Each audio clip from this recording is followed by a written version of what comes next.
Vous savez pourquoi dans la communauté musulmane actuellement, il y a énormément de divorces? En thérapie, je le vois. Il y en a énormément. Il y a aussi énormément de couples qui se retrouvent perdus quand ils se marient, qui se retrouvent ensemble du jour au lendemain. Il y a beaucoup de couples qui se sentent dépassés. Et parce qu'ils sont dépassés, il va y avoir un processus de tension émotionnelle qui va se créer. Des disputes et des disputes et des disputes et des disputes. Ce que vous devez savoir, c'est que la problématique numéro 1 qui explique ce taux de divorce, on parle de 50%, c'est le manque de préparation.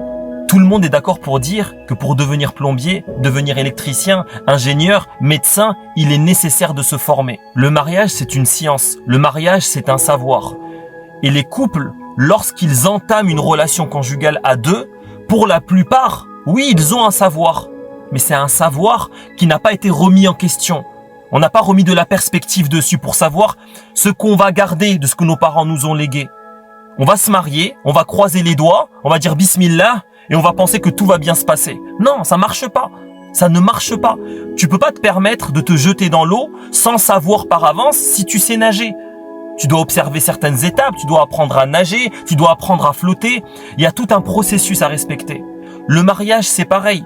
Je vois énormément de couples qui sont faits pour être ensemble, mais parce qu'ils n'ont pas pris le temps de se comprendre, qu'ils n'ont pas pris le temps d'apprendre à communiquer, d'apprendre à comprendre comment fonctionne un homme, comment fonctionne une femme va exprimer ses besoins, comment un homme va exprimer ses besoins. Parce qu'ils n'apprennent pas ces choses-là, il y a énormément de conflits qui vont naître de ces frustrations-là, beaucoup de disputes, des maux, des blessures, et après il y a des séparations, et après il y a des blessures. Le conseil que je veux vous donner, prenez le temps de vous former. Vous pouvez pas apprendre à nager du jour au lendemain. La relation de couple, c'est un océan. Vous allez devoir apprendre à nager. Une fois que vous saurez nager, ça sera magnifique. Mais vous devez respecter le processus d'apprentissage. D'ailleurs, à ce propos, si vous avez des questions, si vous avez besoin d'aide dans ce que vous traversez, n'hésitez pas à m'écrire. En cliquant sur le lien qu'il y a sur mon profil, prenez grand soin de vous.